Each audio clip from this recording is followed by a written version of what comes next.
Welcome to the Startup Addict podcast. I'm Nick Swinburne. I've been starting companies for over 20 years now. I've had some big successes, like Zappos.com, and lots of failures. Regardless of the outcome, I'm still convinced there's nothing more addicting than trying to turn ideas into reality.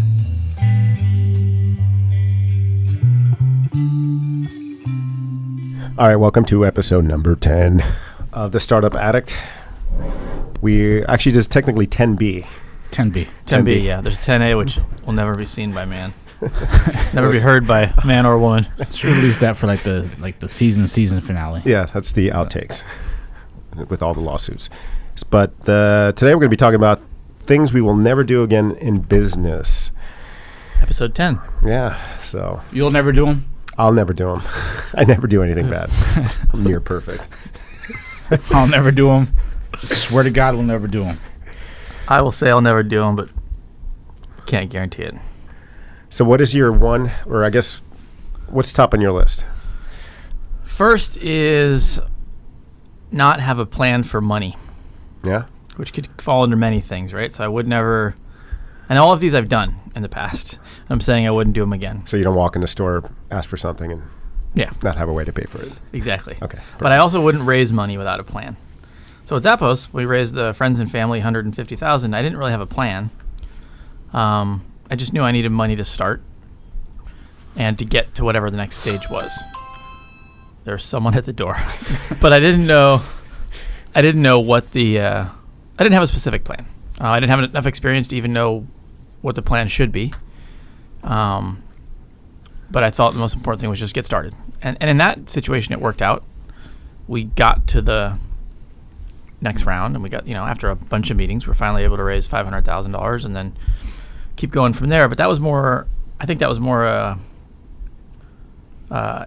was the circumstances. It was the time and place where everything was just starting and all these categories were open and people were assuming that someone would kind of fill in these traditional categories. Nowadays, it seems to be more, there's more metrics. So everyone kind of knows, like, hey, I'm going to raise my money, and here's what I'm going to be judged off of, right? Like, I'm going to have to prove X or X and Y. All I was proving was basically that the footwear industry still existed. Yeah. Right? And I guess I was proving that I could find someone with, that had more footwear experience, or just little things I could do, but I didn't have any specifics. But I think that was I look back on it, and I probably thought, because it worked out that time, it probably affected me in the future, because I thought, well, I didn't have a fucking plan then, so I don't need a plan for it now. It worked out fine. And in the future, it didn't work out as well. And it's not always, so one of the things about this, like, it's not always, these things they're not always like final. Like, oh, your business didn't work or because of this one mistake you made. You can actually make a lot of mistakes and still continue, find your way. Then we had a company, Gymga, which was exercise videos online. And that one was a little bit of an extreme example where we'd kind of lost the plot. Like, we were kind of into it. It was me and my friend James. James was more interested in he just wanted something that would make a lot of money, right? Mm-hmm. And I was interested in the, could you do exercise, work out at home, and would it be fun, and would it be this? And we hadn't proven enough to ourselves to really believe that, like, our solution was going to be that engaging. I don't think we really believed that the workouts that we were filming, that we would even want to do them.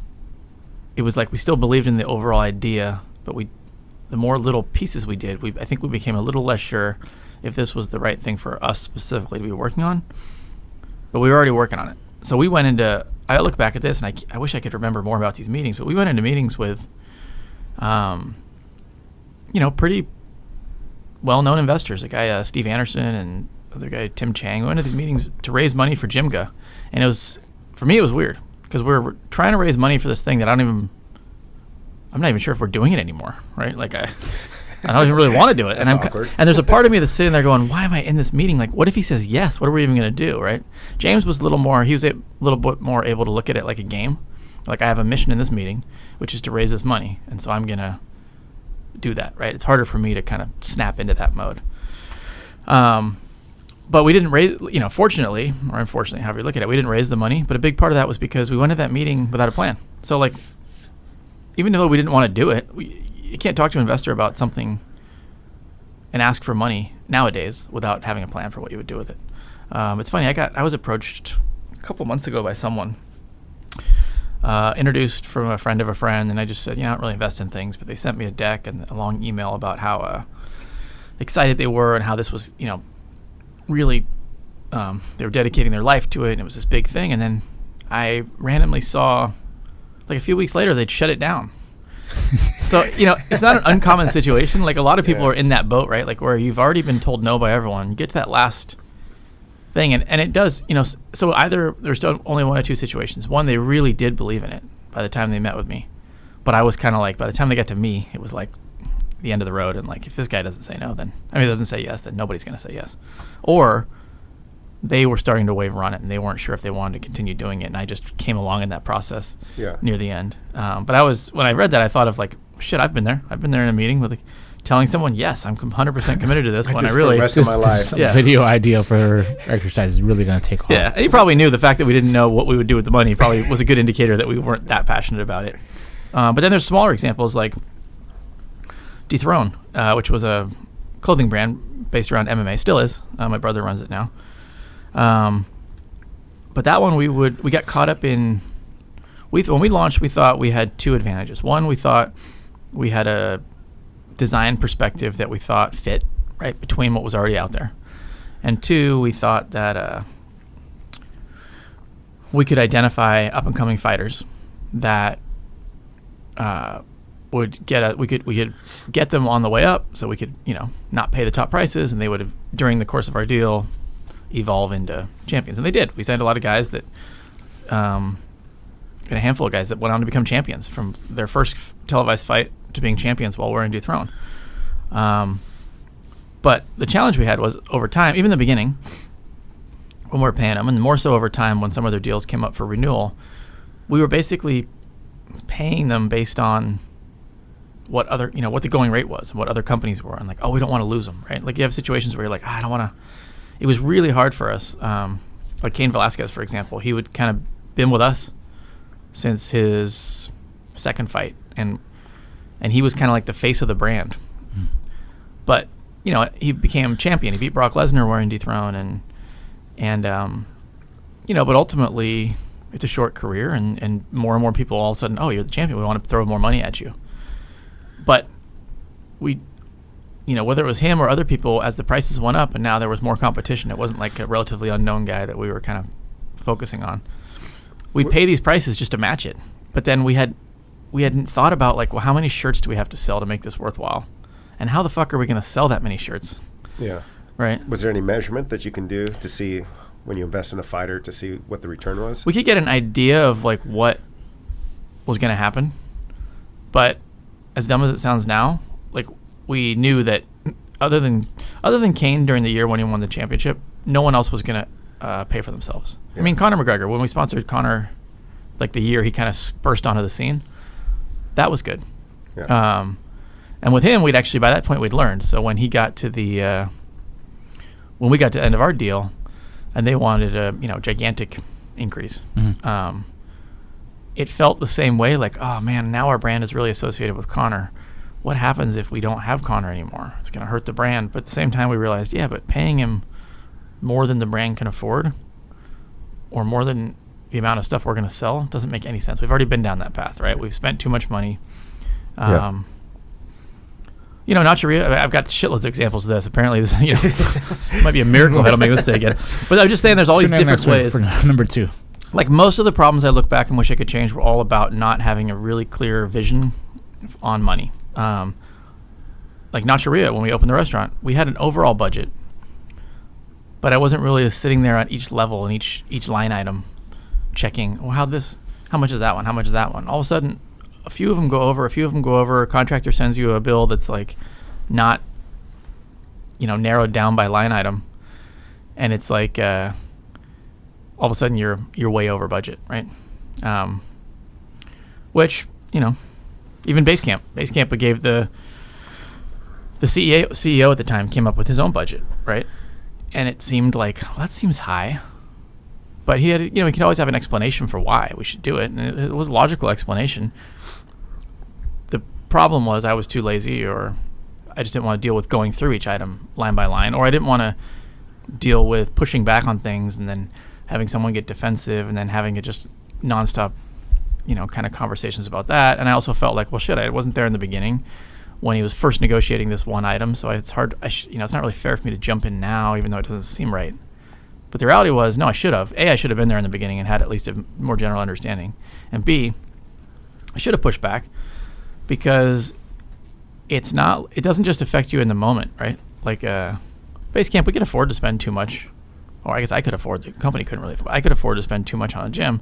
The problem is now it continues to haunt us, because now as we go out, and lately we've been approached by larger investors and things like that, well, they look at it and they go, but why does it cost you so much to open a gym, right? And you can only, well, it shouldn't have, but, blah, blah, blah, blah, blah. There's no way to say that without them either, A, thinking like, well, you're going to be as reckless with our money, or B, thinking, no, it must really cost that much. You're just trying to spin it. Or at minimum, they just don't think you're the brightest person in the industry, right? So it's like, that was the most frustrating thing, is these ones that have like long-term effects where $1 at the moment doesn't seem like a big deal, but then they just keep adding up, and all of a sudden you look back one day and you're like, fuck, how did we spend so much money?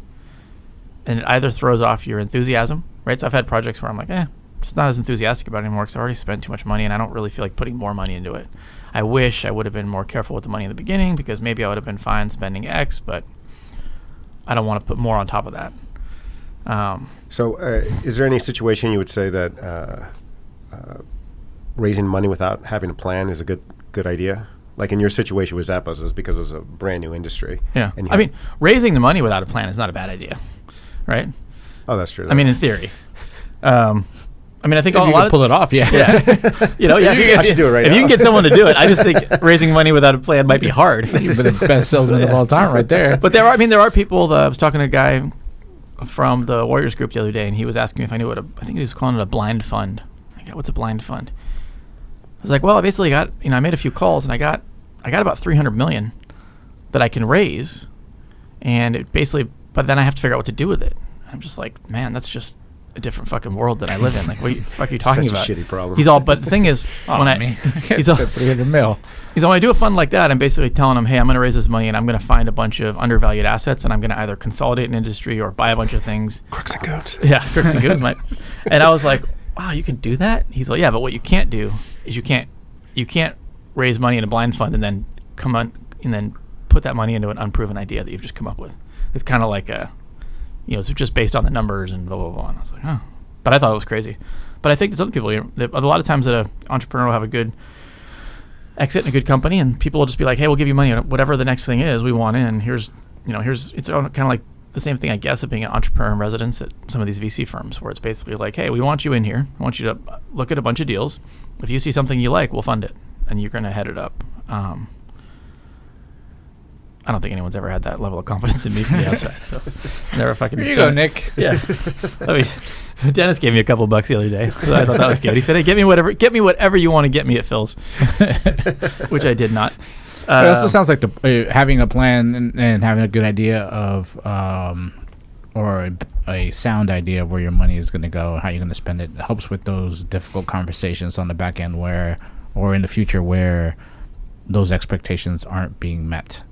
So if you hire somebody to do something for your company, and now you're not the villain, as opposed to you're not following the plan. So that's kind of, I won't put the blame on it, but point to that as the main reason why you're either firing them or XYZ or. Yeah, that's another area that I've definitely learned from and hope to improve on. It's like, it's really hard on everyone if you hire people and don't give them clear expectations, because especially if you've got people that can change on a whim what we're focusing on. Like for me, example, I could be like, oh, let's do this or let's do that, or oh no, and it's hard for people if they haven't been told what the overall mission is and what metrics they'll be judged on.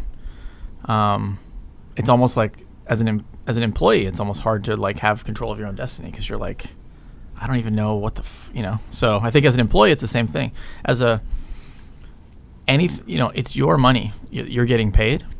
So if it's really the same thing where you're saying, hey, I'm getting paid to work here, and I'd like to know exactly what it is that dictates my employment here, or how I make more money, or what's expected of me. But really, it's, and also like that idea of like being able to sleep better at night.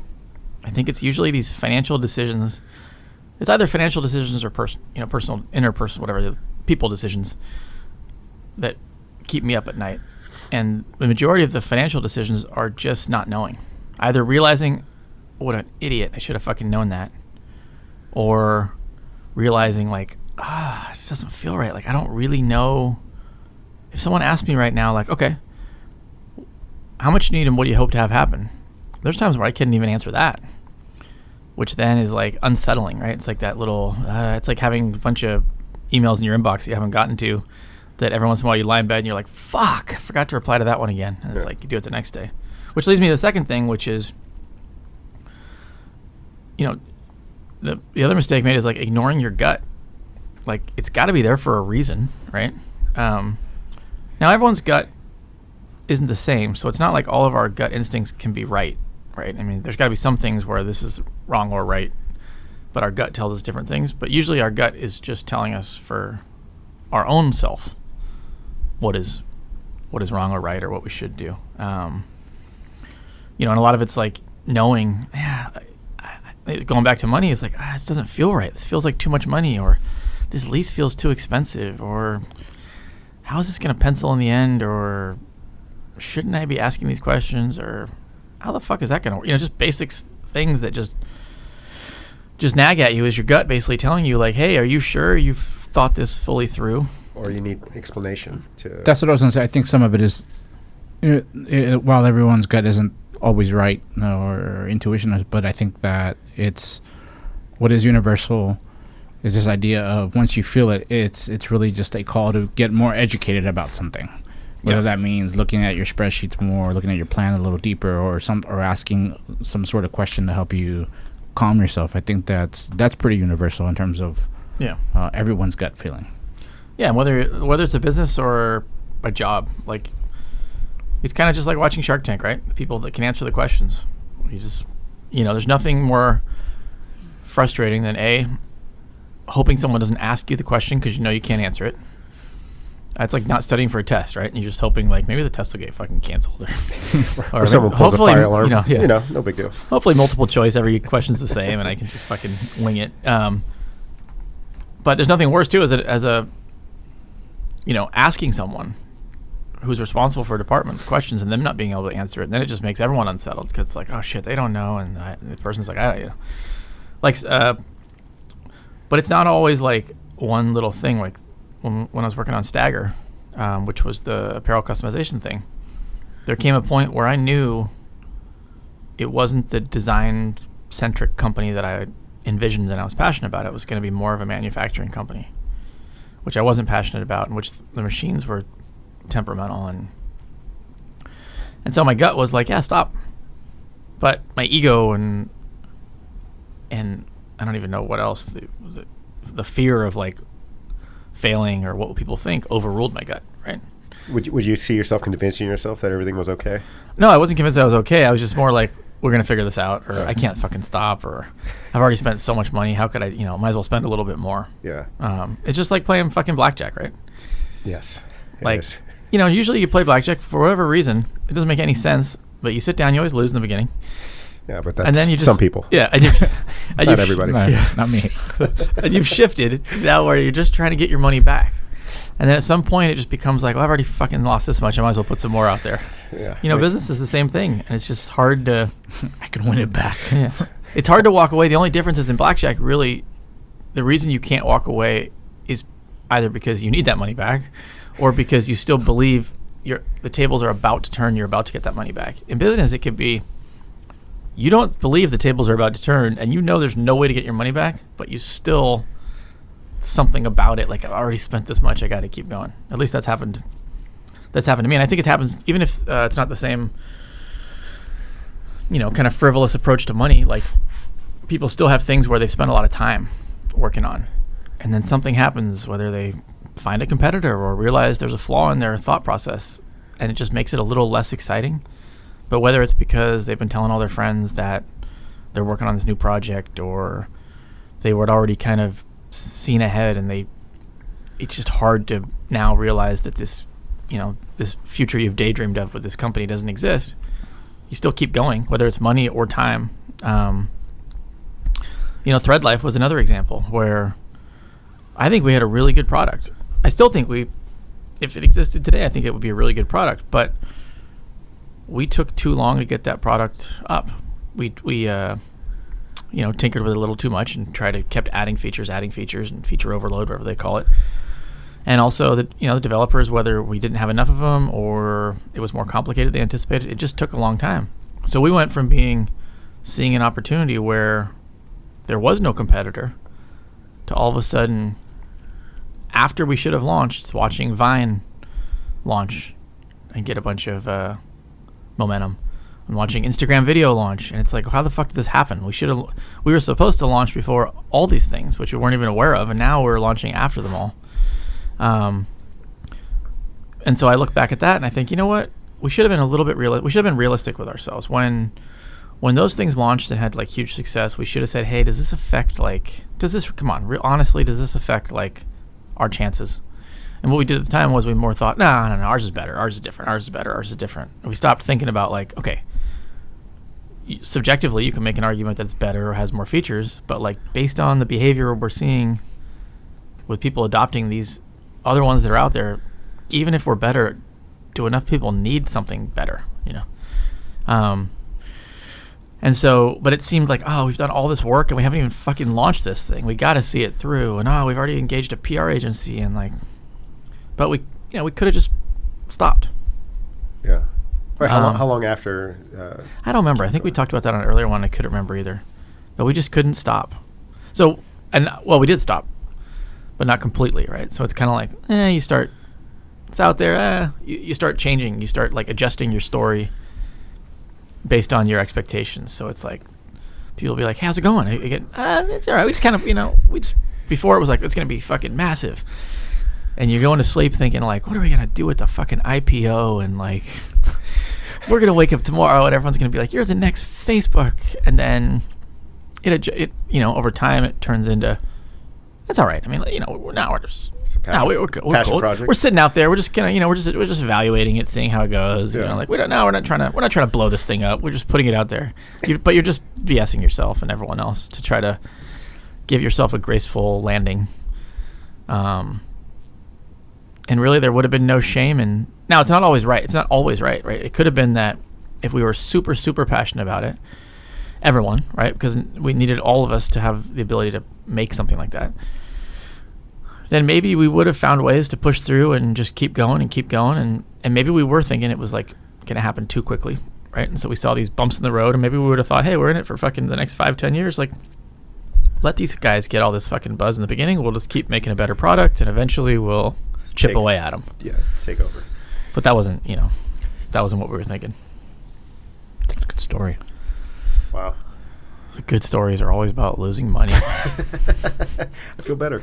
I like pretty much, what's interesting is I was looking at this and I was like, I could pretty much go down the line. There's not a single fucking idea that I've worked on or currently working on where I can't say that some little part of it, we did something that was a failure or I wouldn't want to do again. So I think it's probably impossible to, just say, hey, I'm never going to make any fucking, you're never going to stop making mistakes. And a lot of these mistakes aren't going to be obvious until afterwards, right? In the moment, it's not as clear as it seems now. Like, right now you look back and go, we're just trying to convince ourselves. But maybe at the time you probably did believe it more optimistic, and you probably had a little bit more of a plan than you remember. Well, as like entrepreneurs, I think entrepreneurs are somewhat conditioned through social media nowadays too, to like not cower when something feels like it's not going right. Like if you don't persevere, if you don't push through, if you don't see it through, you're going to fail, as opposed to at the time really listening to your gut and being like, okay, I should probably stop because this is not going to go anywhere, and then kind of just folding the house and just being like, okay, we're done here. Yeah. And nowadays you see motivational videos all the time where it's like, you can do this, you have to do this. If you don't, you're not going to live, you're going to regret it the rest of your life. There's so much more like information, or not information, but like it's crazy now. I was listening to the the Business and Biceps podcast earlier, and they were kind of talking about the same thing. How like now there's this expectation, like if it doesn't work right away, like people are disappointed, right? They have this because they see these things and they have this expectation, like, oh, it can be an overnight success. And back in the day, we weren't as aware of like what anyone else was doing or how quickly these things could happen. So now you got this like mix. It must be so confusing. It is confusing, right? Because you've got all these messages about don't give up, keep going, and then you've also got this expectation. But if it doesn't happen it should happen instantly. And why didn't it happen instantly for you guys? It happened instantly for these guys, and it's like, fuck, But you always, it's because you hear about the runaway successes more often than the crashing failures. Yeah, or not even the crashing failures, right? There was an article the other day. So usually I get excited about an article and I read the first paragraph and I just start skimming it, and I never get to the end. But there was an article about comparing Zappos to Wayfair. And I'm actually not even super familiar with Wayfair. I was probably more familiar with it back in the day, but it's like Wayfair. Unless I've got the name. I think it's one basically where they found all these categories, kind of like these long tail categories that like, no one's servicing this, no one's servicing this. Oh, this is hard to ship. Oh, this is hard to find. And they just built this business slowly without all the PR, without being seen as like the guru, right? Without the splashy exit. And then I don't remember if it was sold or they're planning an IPO or what it was, whatever it was. But they were talking about if you asked 1 million people, maybe not 1 million people, if you asked a certain amount of people, that'd take fucking forever. Instant gratification. I'm going to go ask 1 million people. But if you asked a bunch of people, hey, which entrepreneurs did better for themselves, or which company did better for themselves, Zappos or Wayfair? And even me, I thought, Zappos is probably better than fucking Wayfair. But no, they just slowly, steadily, without drawing a whole bunch of attention, became a much bigger company than Zappos, I think, from what I remember reading. Yeah. And so it was kind of that same, like they went after like the products weren't as like sexy, and they weren't, trying to get in the spotlight all the time, and like, but they just kind of kept plugging away, and all of a sudden, wow, they did like, they waited for the industry to grow around them and just stuck to their plan. And I should probably finish the article one day, but probably never will. I was going to ask how long. $4.72 billion in revenue in 2017. Yeah, that's what it was. It's crazy. That's a lot. Yeah. And so like no one knows, even you guys are like, what's Wayfair? And it's like, so it was kind of I think the point of the article was like, there's always going to be the media darlings, but that doesn't mean they're the best. Mm-hmm.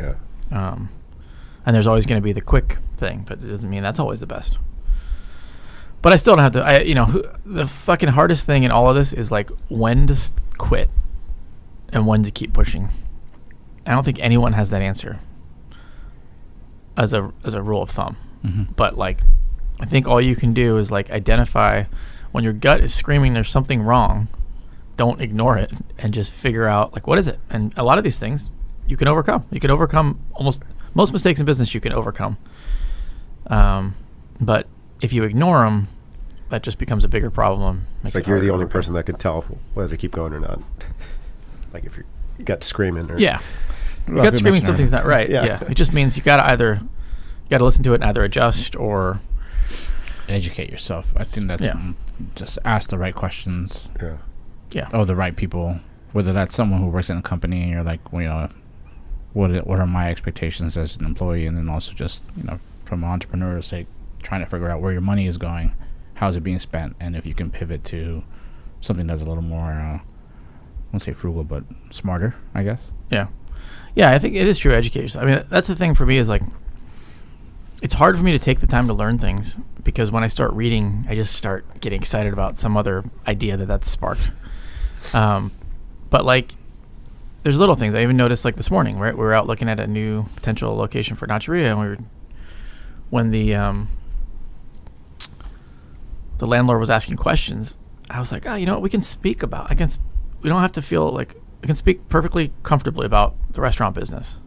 Just from it's been 3 years or however long it's been, 2.5 years. You just learn it. But I remember thinking a year ago, 2 years ago, if I was being asked these same questions, I would have kind of been like, I don't really know. I've never done a restaurant before. Blah blah blah blah. Just kind of basically trying to deflect away from the fact that I haven't taken the time to learn everything, the basics or what I need to know. Right? There's a certain calm that comes when knowing that you've done. It's like in school, you studied enough for a test. You're just not stressed. They could still ask questions you don't know, but like you've done enough. There was a Warriors party like a couple months ago or a month ago or whatever it was, and I saw Draymond Green at the party, right? And I had just read that he bought franchises, or he bought into. I don't know if he did it himself or he bought into a group, whatever. But he was franchising some fitness concept, and he was going to open them, I think, in like Michigan and Chicago, right? And we were looking at franchising Basecamp. So I was like, hey, this would be a good idea to talk. I could ask him about like why did he want to, like what made him want to get into that business as a franchisee? Because like I've never spoken to anyone that had bought fitness franchises. I've spoken to companies that have franchised their own brands, right? But I've never spoken to someone who was buying a fitness franchise and ask them what made it appealing, what are your expectations, blah, blah, blah. But I went over there and he was talking to one of the guys in the ownership group, and all of a sudden I kind of got into like, I don't know enough, like kind of like that self-defense mechanism, right? So I'm like, hey, what's up? He's like, hey, what's up? And I was like, hey, I wanted to pick your brain sometime on, I can't remember the name of the company. I think it's an Equinox owned brand. But I want to pick your brain. I read the article about how you are going to start opening franchises for that brand, whatever. And we're thinking about franchising our brand. And it'd be interesting to hear what you thought. Like, what was the appealing part for you about, getting into fitness from a franchisee perspective? But instead what I said was... Oh, you didn't say that. Well, I did. Nick, that was really good. I did kind of say all that. But it's interspersed with, and it was because like the two of them together, I didn't want them to start asking questions that I didn't know the answers to, right? So I got a little like, what's the word? Self-conscious about not knowing a whole bunch, like all the details about franchising and what our plan was and any of that, because it was like very early on and trying to figure it out. So instead I said all that, but I prefaced it with, I don't know the fuck. I've never fucking franchised. We never sold a franchise. I've never bought a franchise. I don't know what the fuck I'm doing. I'm just winging it. So I'd like to, pick your brain. It'd be good to hear what you had to say. But the look you get when you start a sentence with, I don't know what the fuck I'm doing. Usually not good. I've never everything after that. I never fucking done this. So it'd be interesting to pick your brain. It was like, I just felt like the mood shift, right? And he's looking at me kind of like, the fuck is this guy talking about? And the other guy, who was the other guy he was talking to? Oh, this guy, I think it was this guy, Jeff Miller. Who's very much like, I can't imagine he has a single project where he doesn't know down to the penny exactly what and why they're doing it, right? Yeah. So the way it came across was I remember, like sitting there talking, going, and he's like, yeah, okay, cool, whatever, and blah, blah, blah. And I'm like, and that wasn't the time and place at a party. But I was like, what the fuck am I doing? Am I a fucking 12-year-old kid? Like, why the fuck did I preface it with, like, by the way, I don't know what the fuck I'm doing. Hey, don't waste your time with me, but I got to talk to you. And so basically it was like, I think I was more worried one of these guys was going to ask me a question, or he was going to be like, oh, why did I do it? Because they have like this blah, blah, blah, blah, blah, blah, blah. How do you guys do that? No one was thinking that, but in my head, it was like a defense mechanism basically saying, hey, in case either of you guys ask me a question in the next 3 to 4 minutes that I can't answer, I'm going to go ahead and in advance tell you that I probably can't answer that. It's just a dumb way of doing things. But anyways, I had never followed up with him to hear about it. But number 3. All right, so the third thing. You want a third thing? Yeah, please feed me a third one. Thrilled by the first two? Oh God, it blew my mind. Well, the third thing blew my mind into a tissue. The third thing was pretty basic, but was just, it's hard. You're sitting here like even right now I'm sitting here thinking about like mistakes I've made, or I wish I would have come across this way in this meeting, or come across in that meeting, and those are all either like insecurities or regret about like not doing things a certain way, or there's too much to do. How are you supposed to handle all that? And the third thing is like I just try to remind myself like this is more of like a ongoing daily thing. Is like don't forget it's all a privilege. Like there's no. This is kind of what we talked about in 9.5. This is all a choice. all these problems are like every single problem about starting a company could instantly go away. You could get rid of every single problem you have starting a company. Just don't fucking start a company. Yeah. You know? And like, or every problem you have about going to work at a startup and it's so stressful and it's not as defined and it extends too long into the day and you're forced to deal with things that you're not used to dealing with, or, you know, judged on things that you don't have background in. Well, then don't work in a startup, you know? Go work at a big company, get a fucking clearly defined job, go get a job, you know, and then like, oh, it's interfering with my ability to play blackjack at night. Well, then go get a job where you clock out at 5 o'clock and you don't have to take those things with you. Yeah. You know, you got to, but the reason most people want to work, not most people, the reason people who work in startups generally want to work in them is either A, they think it'll be exciting, right? And it's fast paced, and, you know, the creation process is like the most fun process, or it's financial. They think like, you know, well, okay, I can go work at a big company. I know exactly what happens. I know I do this and then I get to this and I do this and I get this. So whether it's creating a company or working in a startup, it's about creation, having fun, but it's also about the potential of being able to skip the line and, like, you know, be a bigger player in industry than as a new company, or being able to grow faster into a bigger role within a company, or being able to learn about things that you wouldn't be exposed to if you took the security of a job that just had you focus on one thing. But most people, I think, I mean, there's some people that once they get there, they might get stuck. But most people that work in startups or start companies are there by choice, right? So I just feel like a little baby or whatever sometimes when I'm just find myself like, what's that word? Is it? You know, I thought I thought we just used that one too much in 9.5. But I did like the meow followed by the loud leaning back word versus the meow followed by the whisper. That wasn't the same. That was kind of creepy. But no, you know, it's like, it's all if you look at it as a choice, it's fun. If you look at it like it's a privilege to even be able to make choices. And in theory, you're doing what you want to do. And yeah, it comes with some stresses and comes with some confusion and, you know, mistakes and regrets and all that shit. But at the end of the day, I can't think of a more fun, you know, path to follow in business or career. So, in a more fun, stressful way. Yes. Yeah. I mean, the stress is fun in a way. Speaking of fun and stress, I think that's it. Jeez, you're ending it now? That was deep. Is this Dennis's worst performance? No, it's my best. It kind of came back strong, and today he's just been. I'm just like, he's congested. Dennis is quote unquote congested. Watch it on YouTube later. Oh my God, struggling with allergies. Unbelievable. So, all right. Well, thanks for listening. Thank you. Hope you don't. Hope this episode doesn't make it to the top of your mistakes you never plan to repeat list in the future. And if you can, please subscribe on YouTube. Anything. Please. We want a URL so bad. It's hard to. It's on my Christmas list, hard my to believe. birthday list, every list. But if you're not going to subscribe on YouTube, which, you know, That's we unfair. understand. That's unfair. We do appreciate everyone subscribing, and if you can continue to, if you haven't subscribed, please subscribe on iTunes, because I think we're still around 20 there in business, which is really awesome. So we appreciate everyone listening, and you can follow us on Instagram at the Startup Addict, _addict on Twitter, and hopefully in the next episode we'll have some updates on Dennis Palooza. Yes, gonna hit up the tables. Excited for that one. All right, Adios. that wraps it up. Goodbye.